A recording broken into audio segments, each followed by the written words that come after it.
සුබදසක් යාළුවෝ හැමෝටම විදුලි කාර්මික YouTube channel එකට ඔයාලව සාදරයෙන් පිළිගන්නවා. අද මම ගේන්නේ ඔයාලට විදුලි කාර්මික ශිල්පයේ නිරත වන්නෙකුට වැඩ පහසු කර ගැනීමේ උපකරණයක්. මේකට කියන්නේ voltage detector tester කියලා.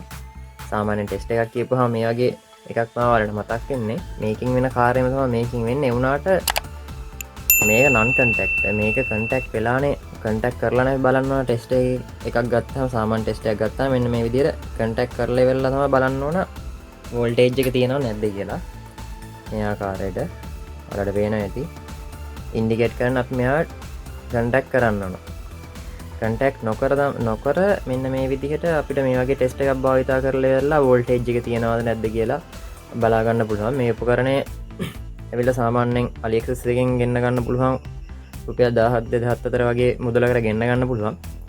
මේක ස්පෙසිෆිකේෂන් ගැන කතා කරොත් මේක ඩිටෙක්ට් කරන්නේ AC කරන්ට් එක විතරයි. AC කරන්ට් එකත් මෙතන ගහලා තියෙන සෙන්සිටිව් රේන්ජ් එක වෝල්ටේජ් 200 ඉඳලා 10 දක්වා විතරයි. කැට්ටගයක් දීලා තියෙනවා.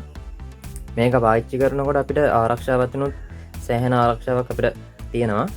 අපි බලමු කොහොමද මේක කොහොමද අපි සෙටප් කරගන්නේ කියලා. මේකට AAA බැටරි දෙකක් දාන්න තියෙන්නේ. ගලව ගත්තාම මේ විදිහට මෙතන බසර් එකක් තියෙනවා චූඩි.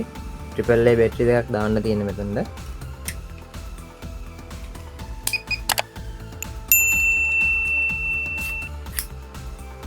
මේක ඔන්න උනාට පස්සේ මෙන්න මේ විදිහට ලයිට් එකක් හැමතිස්සෙම ඉන්ඩිකේට් කරනවා නෙමෙයි මේ පත්තු වෙනවා.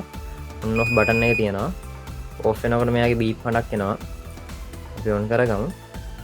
ඔන් කරගත්තට පස්සේ දැන් අපි සාමාන්‍යයෙන් මේ වගේ එකම පාට වයර් දෙකක් තිබ්බොත් අපිට හඳුනා ගන්න බෑ ලයිව් එක කෝකද නියුට්‍රල් එක කෝකද කියලා.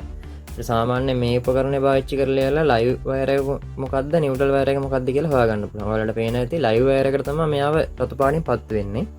නියුට්‍රල් වයර් එකට මෙයාව පත්තු වෙන්නේ නැහැ. මේ උපකරණේ තවත් වාසියක් තියෙනවා අපිට.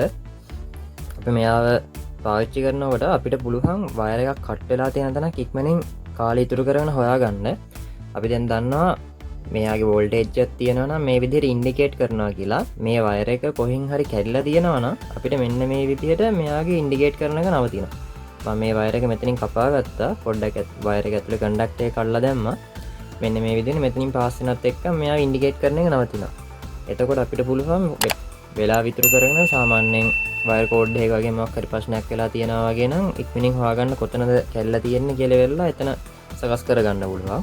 මම හිතනවා යාළුවනේ ඔයාලට මේ උපකරණය ගැන සෑහෙන අවබෝධයක් එන්න ඇති කියලා. අපේ වෙලාව සහ වැඩ පහසු කරගන්න මේ උපකරණය සෑහෙන ප්‍රයෝජනවත් වෙනවා. එහෙනම් යාළුවනේ අදට වීඩියෝ එක අවසానයි. මේ ගැන තව මොනවා හරි දැනගන්න ඕන නම් පල්ලෙහා කමෙන්ට් සෙක්ෂන් එකෙන් කමෙන්ට් එකක් දාන්න. ඒ වගේම මාව සබ්ස්ක්‍රයිබ් කරලා නැත්නම් සබ්ස්ක්‍රයිබ් කරන්න. වීඩියෝ එක හොඳ නම් ලයික් කරන්න. හරි එහෙනම් යාළුවනේ තවත් අලුත් වීඩියෝ එකකින් හම්බෙමු. ඔයාලා හැමෝටම සුබ දවසක්. Thank you.